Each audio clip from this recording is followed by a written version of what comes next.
جی تو پیارے دوستوں، کیا آپ کو پتہ ہے کہ مچھلیاں پانی میں رہتی ہے؟ یہ کلرفل ہوتی ہے، کوئی چٹی ہوتی ہے، کوئی نمک نبی ہوتی ہے، کوئی اورنج کلر کی ہوتی ہے، کوئی گرے ہوتی ہے اور یلو کلر کی ہوتی ہے، اور ان کی سائڈوں پہ جو اشتہار چل رہا ہوتا ہے وہ اس پہ لکھا ہوتا ہے دیمک کا دشمن اور کاکروچ اور کھٹمل کے خاتمے کے لیے اسپرے دستیاب ہے۔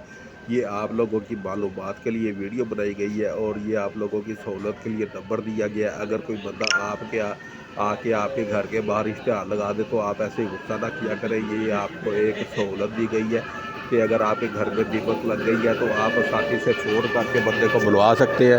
کہاں آپ کھجل ہوتے رہیں گے کسی سپرے والے بندے کو ڈھونڈنے کے لیے؟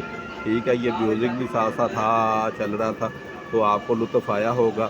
تو اب آپ بتائیے کہ وہ کون سی مچھلیاں ہیں جو پانی میں نہیں تیر سکتی بلکہ اڑتی ہے پرندوں کی طرح، اور وہ کیا واقعی مچھلیاں ہوتی ہے؟ اور یہ والی دوائی ہے دیمک سپرے کے لیے، تو چینل کو لائک اور سبسکرائب کر دیں۔